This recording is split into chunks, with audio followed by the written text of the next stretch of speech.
G'day guys, welcome back to another video with Enno here from Fantasy Take TV. Today we'll be going over my Game Week 8 review. Pretty good week for myself. I think that's the first time I can say that pretty much this season. So was wallowing away at about 4 million for the last couple of game weeks, and funnily enough I actually hit inside the top 4 million over the Game Week 7 week that really wasn't, but it did count in the terms of FPL, and a few coaches obviously or managers made or took hits, which actually just meant I leapfrogged I think about 30 or 40,000 people and got back into the top 4 million. But had a big week this week, 81 points, including a -4, so down to actually a 77-point week. I sort of got the live FPL screenshot from there. I just thought that might be easier from now on to do it that way. Total points up to 409. Technically, there's a safety score every week, and that differs where you're ranked. So mine was 52 points down at 4 million or 3.9. So, if you're higher up, it'll be a little bit higher. But so pretty good week for me. Gained about 1.7 million ranks, so almost halved my rank. It's in at 2.2 now, a game week rank of 130, about 130k. So really good week. If you can have one of those weeks every week, you're probably going to win FPL, but it's obviously not sustainable. But we take it. I really needed a week like this. Did take a hit, so I had 2 frees, and I did Sanchez to Pope with Bright not having a fixture and just not wanting to field Danny Ward, and that really didn't pay off. Pope got 2. I think Ward got 0 in the end, from memory. But Newcastle conceded a goal to Bournemouth. They probably shouldn't have. They dominated most of that game, but Bournemouth got a chance and capitalised. And the other transfers were the reason I did it, I felt I had to get Mitrovic for the Forest fixture that they had, and they did win 3-2, but he didn't get involved in any of those goals somehow. So he blanked, and then the way I had to do that was getting rid of Trent. So not something I envisaged myself doing, but it went in all the way down to Nico Williams. I was tossing and turning. Do I actually go someone like a Kufal or Sufal? An Everton defender, or someone in that sort of 4.5 price range. Villa as well. Sorry, Digne was another one I was looking at, but I just said I'll go all the way down to Nico and I'll field Saliba, because I was actually thinking about maybe not fielding Saliba against Brentford away, but thank God I did. I went for Nico, just benched Nico as my bench one. Still have Reece James on the bench to come on this week, and then Pascal Gross is still hanging around my squad. Unfortunately, he missed a couple of really good fixtures that I wanted to field him for, and now Brighton's they missed one, and now they get tough, and they do have Forest in there, I think, in about a 3 or 4 week time or game week time, but we'll see if he's still on my team that long. I'll field him, but that's not set in stone. So yeah, good week. As I said, Pope. So essentially he was part of that hit, but that didn't pay off. Funnily enough, so my transfers pretty much were just a net nothing, not a positive, not a negative. So in the end, it really didn't matter that I did it. I could have obviously held on to Trent, benched him, and just fielded Nico Williams or something. But I think Mitro will be good going forward. I really wanted him. Again, obviously that Forest fixture, I almost considered captaining him, but I didn't in the end, thankfully. But they have a couple of okay fixtures. Newcastle, I think, next, and then someone else. But then that gets really good again, and they have a nice run. And Mitro's shown he can score in any game, so I think he's a good asset going forward. Defense, Cancelo, he was great. It's just a clean sheet and 3 bonus, so no attacking returns, but he just racks up those bonus points with all these crosses into the box, the amount of passes he gets, chances created, stuff like that. So really good bonus monster. Trippier got an assist for the penalty, so I think he just got the handball there. From across, obviously didn't get the clean sheet.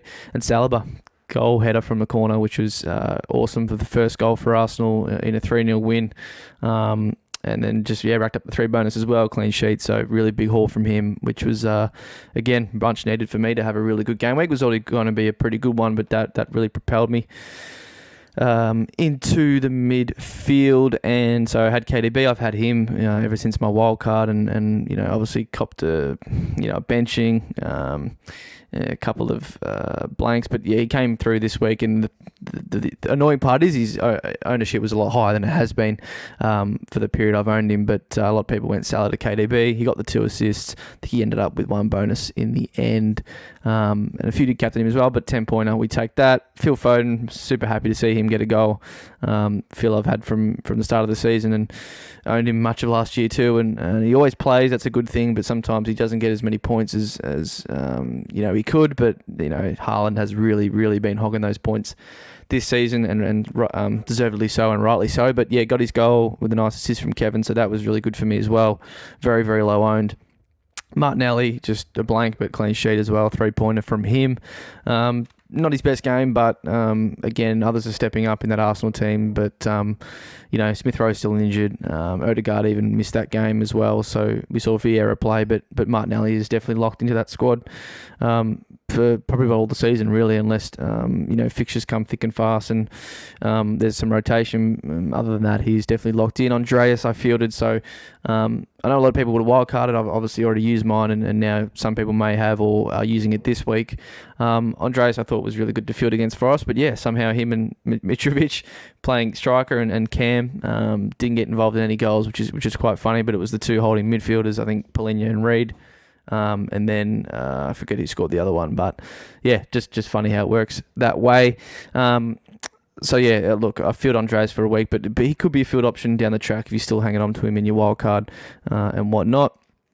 And then finally, the points was really where it came through for me with Harry Kane. So obviously Mitro, who was my vice in the end, stuck the captaincy on Kane. I didn't end up watching that game. I tried to stay up, but I'd already watched the game before that. I think it was Newcastle-Bournemouth, and I fell asleep, went to bed, woke up in the morning, saw the 6-2 and thought, oh my God, here we go, Kane hat-trick, and he's only ended up with the 1 goal, but an assist as well, and wasn't awesome to see Sonny back into form off the bench, and I know the Spurs are the big rivals of Arsenal, but Son has always been one of my favourite players for sure, and good to see him get back into a bit of form off the bench, just absolutely ridiculous. And then Jesus, really nice goal with a really good assist from Xhaka as well, and I know a few people have jumped off him in the wild card, and I think I still may be jumping off him soon, just as a way to get to other players, and obviously the fixtures and the blank coming up. But look, something I'll talk about in another video. We do have a week off and an international break, so a lot of time to address, and I'll talk about my wildcard team if I was to, but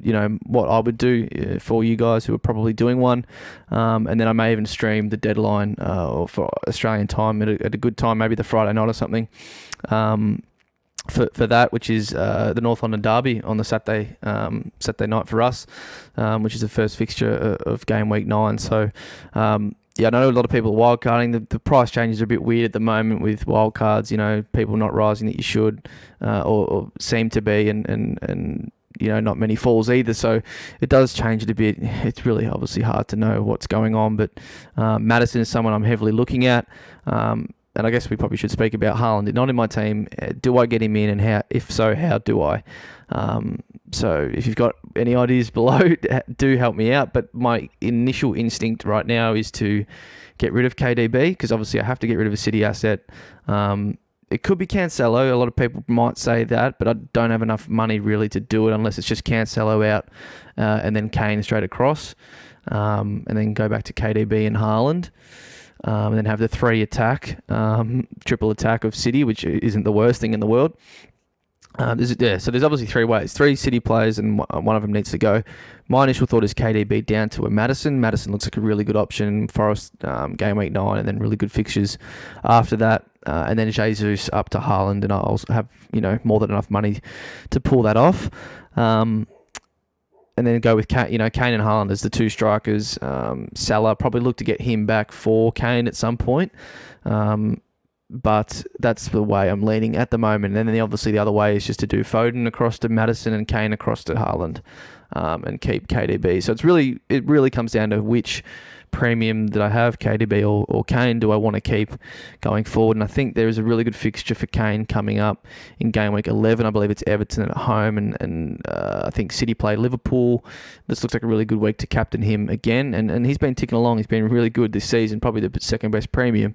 It's just really been overshadowed by Haaland, and again, understandably so. But that's the team. Thanks for watching. Let me know how you went this game week. Was finally a really good one for me, after just feeling like that was every week last season. Been a very rough start this season, but there's still 30 to go, and that's a very, very long haul, the FPL season, and chips come into play. Second half of the year is very big, of course, but a long way to go. So thanks for watching, guys. We'll see you on the next one. Cheers. Got the mojo deals, we been tripping like, hey, pulling out the coupe at the lot.